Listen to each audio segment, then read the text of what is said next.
அஸ்ஸலாமு அலைக்கும் ஃப்ரெண்ட்ஸ். இன்றைக்கி நம்ம நாரிமா சமையலில் நான் ஒரு மசாலா சப்பாத்தி செய்ய போகிறேன். முட்டை போட்டு அதுக்கு தேவையான வெங்காயம் ஒரு 4 பீஸு, தக்காளி 4 முட்டை, கொத்தமல்லி மசாலா சேர்த்துக்குவோம். வானல் வச்சு எண்ணெய் தேவையான அளவு ஊற்றிக்கிட்டேன். வெங்காயம் கொஞ்சம் வதக்குவோம்.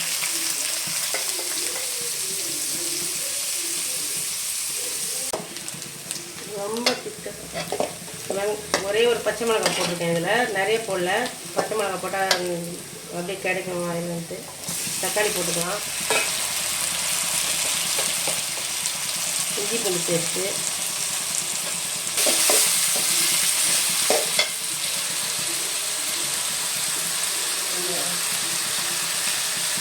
தேவையான அளவு சால்ட்டு போட்டுக்கலாம்.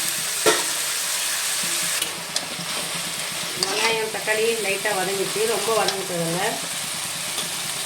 ஒரு அரை ஸ்பூன் மிளகாத்தூள் போட்டுக்கணும். மஞ்சத்தூள் தேவையான அளவு.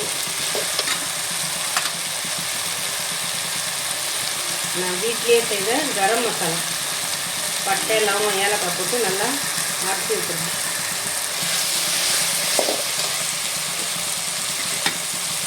கொத்தமல்லி,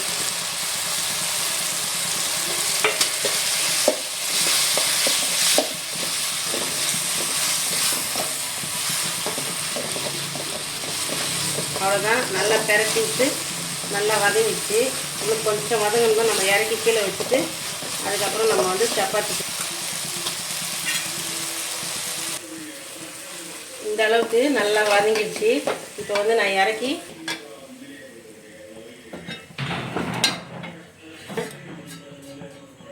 அது 6 முட்டை உடச்சி ஊற்றி வச்சுருக்கேன். கொஞ்சம் மஞ்சத்தூள் சேர்த்துக்கிறேன். மிளகுத்தூள் நமக்கு எவ்வளோ தேவையோ அவ்வளோ சேர்த்துக்கலாம். நான் அரை ஸ்பூன் சேர்த்துருக்கேன். லைட்டாக மிளகாத்தூள் நல்லா கலக்கிக்கலாம்.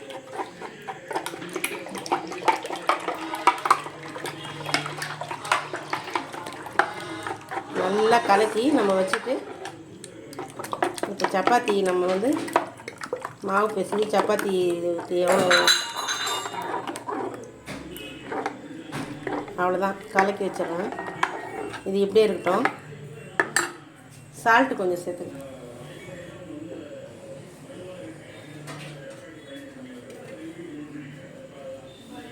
தேவையான அளவு சால்ட்டு சேர்த்துக்கிறேன்.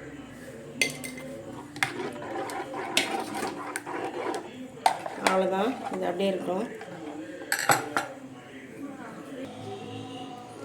சப்பாத்தி மாவு வெறும் கோதுமை மாவு தான் நான் செஞ்சு வச்சுருக்கேன். மைதாலாம் போடல. நான் எவ்வளோ தேவையோ அவ்வளோ உண்டை உருட்டி சப்பாத்திக்கு எடுத்துக்கிறேன்.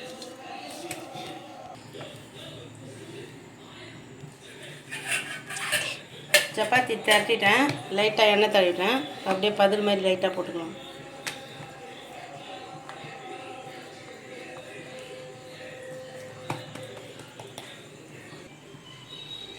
அப்படியே எடுத்து வானலில் போட்டுக்கலாம்.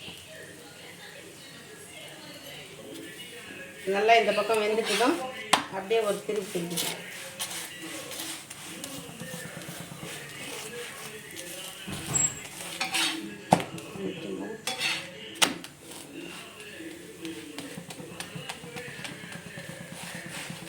லைட்டாக வெந்துடணும். வேவாத இருந்தாக்கா நல்லா இருக்காது.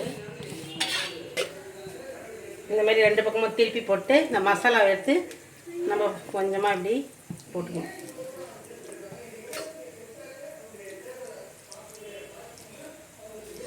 நம்ம சிக்கன் பரோட்டா அந்த மாதிரிலாம் செய்கிறோம், அதுவும் செய்வேன் இன்ஷால்லா. இது இப்போதைக்கு மசாலா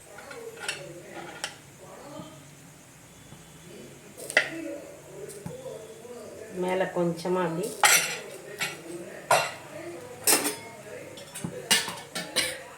லைட்டாக எண்ணெய் சேர்த்துக்கணும்.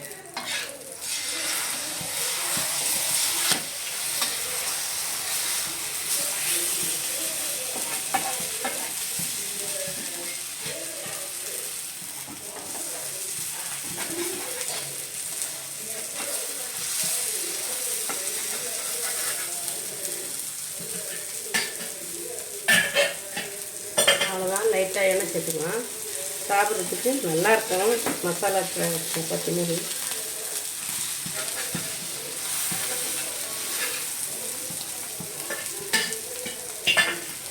அவ்வளோதான், அப்படியே பெரட்டி போட்டுக்கலாம்.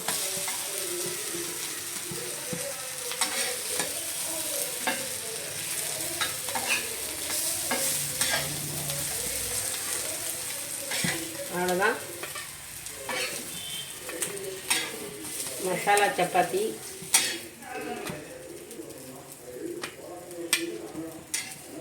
சாப்பிட்றதுக்கு ரொம்ப டேஸ்ட்டாக இருக்கும்.